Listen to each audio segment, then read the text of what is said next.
Welcome back. I'm Kimberly. She's Fulyana Osborne, and this is Inside Exec. And as we record this, it is the beginning of a new year. We've had a little break, and we thank you for allowing us to have that little break.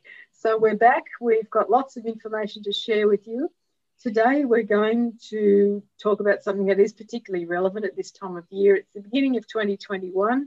We have been almost 12 months in dealing with COVID-19, and we're going to talk about the advantages that have come out of this situation for team leaders. And Fulyana's got some particular information that she'll share with us. Yeah, how this came about was I was talking to one of my mentees, and I want to flag that mentoring is so good. You're learning all the time from your mentees, and I've mentioned that before, and I like to acknowledge that again.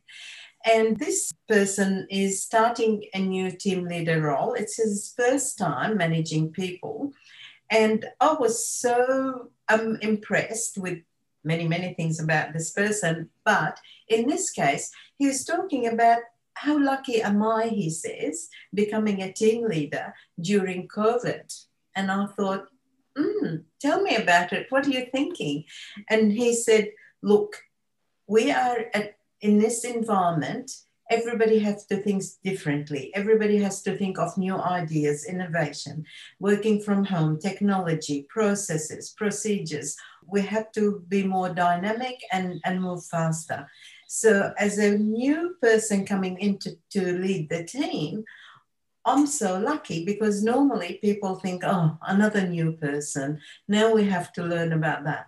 But everybody was already open-minded. Everybody is looking for collective solutions for us to deal with the COVID situation, the working from home, the collaboration over technology, etc.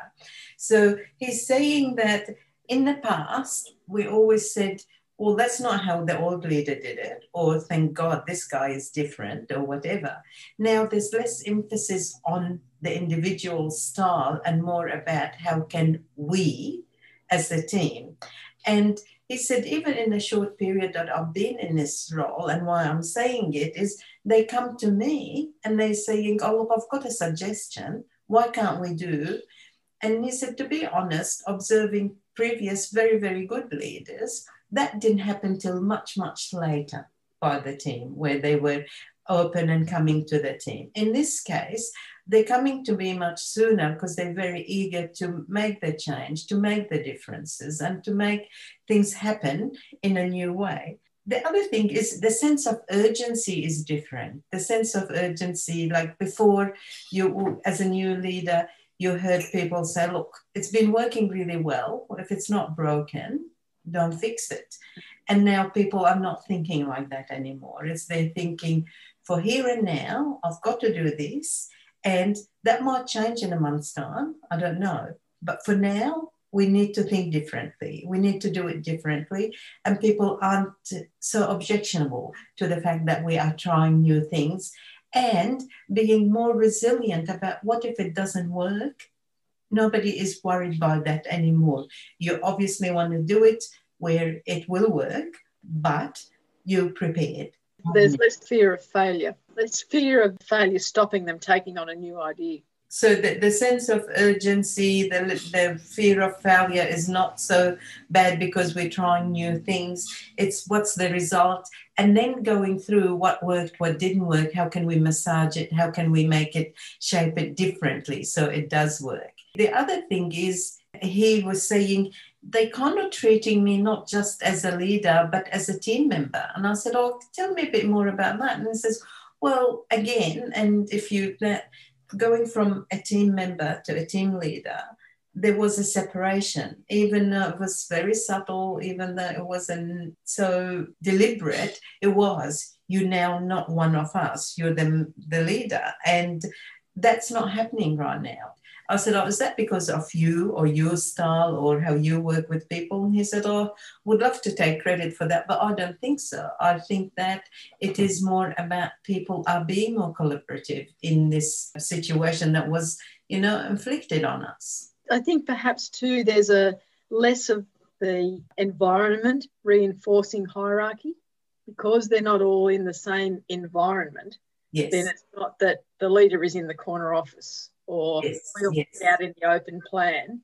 The message that we hear constantly every day is we're all in this together. Yes. And if that's infiltrating everything people do in a day, then it's going to reflect in the work situation. So they're obviously thinking that there's a lessening of the hierarchical structure in organisations because it's not reinforced by place or by communication or lack of communication, because we have to be so much more careful about how often we communicate and where we communicate and how we communicate and what we communicate, and where we could hide behind an interoffice email or a notice on the notice board. That can't happen anymore. It has to be far more person-to-person interactivity. So there's not that, again, that reinforcement of the hierarchy. So I think that the shift has changed from the way people view a team leader to being exactly what he's saying, to being part of the team again. And that will be interesting to see how that changes in the next 12 months, whether when some of these organisations won't go back to all working in the place at the one time, and how that metamorphoses into the structure that is evident when there is a physical presence, whether it's all the time or whether it's a shared presence, and how long that takes. And I think the challenge for many leaders that have come to be leaders in this last 12 months is that shift, because in essence they've had an easy transition in the last 6 months because it hasn't been the physical transition. It's been more of a digital and visual transition. So I'm interested to see what happens to these leaders when they are in a more physical framework than they are at the moment. And as you said, it is the degree of how much will become physical. I also was interested to know that when there was a decision, and I won't go into the specifics, obviously, but a decision to make something happen that him and the team did not particularly agree with, but it was more an organisational drive to make it happen. I was interested to know how the team reacted to that. And he said, in his past experience, and a lot of us can relate to that, the team was saying, well, put it back on the leader to say, well, you didn't fight hard enough, you didn't convince them, maybe you didn't present all the issues and the concerns and stuff like that. So in this case, I did make the call. I did my job, which is like, okay, I don't agree with it, but that's why, this is the reason why they wanted it. This is the reason why the expectation of the outcome is, and this is what we have to do, and had no arguments from anyone and no gossiping about it or anything like that. It was, okay, we hear you, we had our say, get on with it, and we'll give it our best. And I think that's so good. I think that's probably a reflection of the changes, the adjustments that everyone has had to make in the last 12 months. Yes. And I think it's probably not a good thing in many ways, because I would worry about where that resentment is being sent other than towards where it would normally have been. So say we take it back 12 months ago, a decision is made that the team and the leader doesn't agree with, then there's some argument and resentment within the team. There's also a degree of resentment that the leader feels because there's disappointment and there's a feeling of letting down the team, and you're in this position where you don't really know where you sit and you're left with a hangover, for want of a better word, about your performance. Right. So now we have a situation where the decision's been made, nobody's happy with it, everyone's still in the same boat at this point in time. Will that just build and build and build to some other insignificant trigger point somewhere down the track where they are all back in a more previous framework, and a situation arises where they feel like the leaders let them down and they start to stack? So they bring back all of the that happened when we were in the other situation, when we were so far dispersed and you didn't do this and you should have done that, and we relied on you because we weren't all together, and so all of our responsibilities were handed over to you so that you could fight for us, and it didn't work out. So my concern would be to be listening to what the team is saying and doing, and to be aware of where there might be ragged edges, I suppose is the best way to think about it in terms of the team cohesion,